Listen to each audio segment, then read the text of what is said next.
Section 2.2.47 Homework. An internet media and market research firm measured the amount of time an individual spends viewing a specific web page. The data in the accompanying table represent the amount of time in seconds a random sample of 40 surfers spent viewing a web page. We want to create the graphical summary. And once we do that, we're going to write a sentence that describes the data. So here, when we click on the table, you can see the viewing times in seconds. So let's go ahead and take a look at this on this page here. What we want to be able to do is we want to create this graphical summary. Now remember that to draw the frequency histogram, we need to label the lower class limits of each class on the horizontal axis. And then for each class, we're going to draw a rectangle whose width is the class width and whose height is the frequency. And remember that classes do not overlap. Now to determine the lower class limit of the first class, we need to choose the smallest data value in the data set or a convenient number slightly lower than the smallest data value in the data set. So let's take a look at the smallest value in our data set. So if we take a look at the smallest value in our data set, we're going to see that that number is 5. So therefore, it is 5. So a convenient number that's slightly lower than 5 is 0. So we're going to use 0 as the lower class limit of the first class. Now, we have to decide on the number of classes, and generally, there should be between 5 and 20 classes. Now, the smaller the data set, the fewer classes should be used. So for the given data set of 40 data values, we're going to use 10 classes.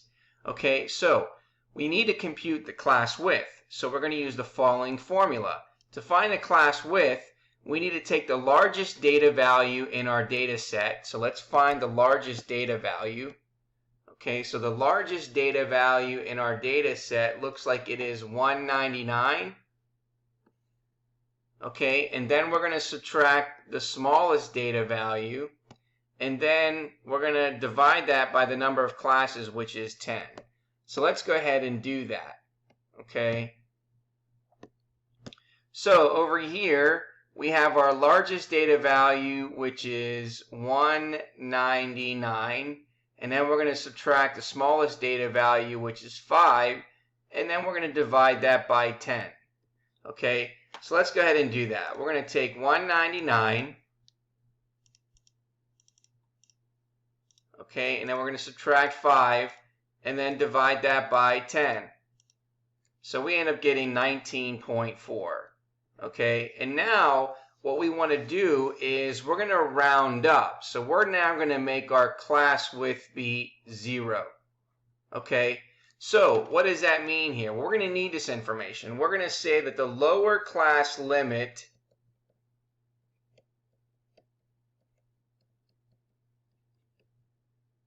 is 0.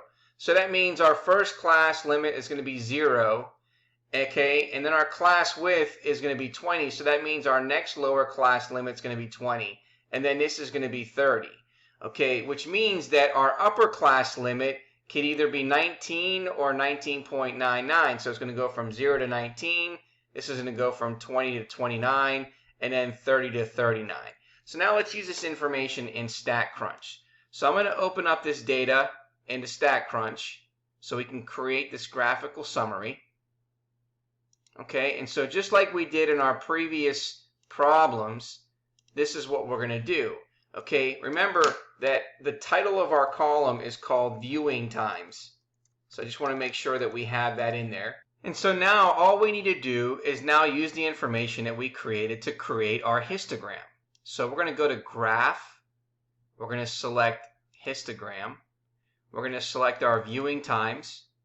Okay, and then in our question, I believe it's asking for the following. We're creating a frequency distribution because you see it's frequency. So recall that we're going to create a frequency distribution. Now remember that what we calculated to start at, we're going to start at 0, and then we found our class width to be 20 from what we calculated. Okay, and then if we want to, we can overlay the value on the bar So the value is above the bar.